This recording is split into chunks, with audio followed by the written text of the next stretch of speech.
Well, fiber enthusiasts, it is time to get your stitch on. The Rose City Yarn Crawl is underway right now, and it runs through Sunday. Fiber enthusiasts, I like that. This Yeah. year, like many other events, it is going virtual, but there's still a lot of fun for knitters, crocheters, spinners, and more. Melissa Nelson is the owner of the Starlight Knitting Society and joins us live with all the details. Good morning. Hi. Thanks for joining us virtually, like the festival this year. So 12th year celebrating Portland. I didn't realize Portland is really a yarn and fiber destination.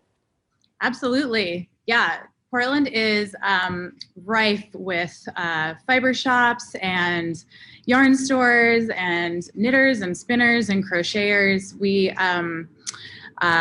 home grow them and then we attract them from all over the country. I love it. I've always been jealous of people who are good at it because I am not, but I wish I was. And so you guys are going completely virtual for this year. How's that going to work? Yeah, so we're actually right in the middle of crawl right now. It started last week and it goes through this Sunday. Normally crawl is just 4 days, and our stores fill up with people over those 4 days. But obviously this year we couldn't do that with the pandemic.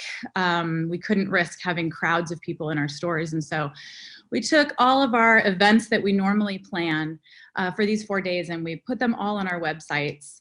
And we've asked our crawlers to join us online, basically. I think just like any other event that's gone virtual, we've tried to create unique experiences for people on each of our websites, and you can crawl virtually.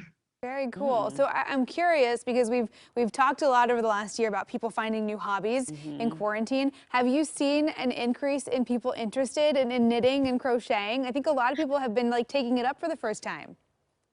Absolutely. I think all of us, all the shops around Portland have noticed, especially in the beginning, like first few months when people thought they would never be leaving their houses for, a few weeks or whatever.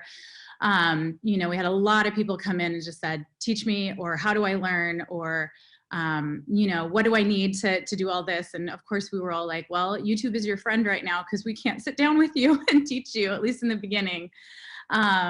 So yes, I've seen a big influx in new knitters, new crocheters, new crafters of all kinds. So I think that we have kind of, we've learned that the fiber industry is a bit pandemic proof, so to speak. Yeah, and there's 8 shops participating in the Portland area, each with a featured pattern in this.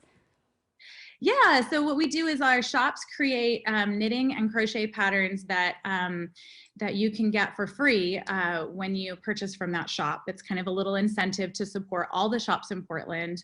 And our patterns are professionally shot and modeled. And then people usually, they can buy a kit from each shop to make that pattern. And then throughout the year, we get to see these beautiful patterns throughout the city. Very cool. And real quickly here, I know part of the sale is benefiting local charities too. So you're doing some good here. What charities are you supporting? So the charity I'm supporting is Portland Homeless Family Solutions. It's a family shelter here in my neighborhood of Woodstock, Foster Powell. But there's a lovely list on the Rose City Yarn Crawl website of all the charities. Each shop has their own charity that they've chosen. A lot of them are local charities that are helping out families affected by the pandemic. Oh, very cool. I love it. This is a great way to support some of our local makers or local shops and then also do some good in the community too. Melissa, thanks for joining us this morning. Enjoy the rest of your crawl.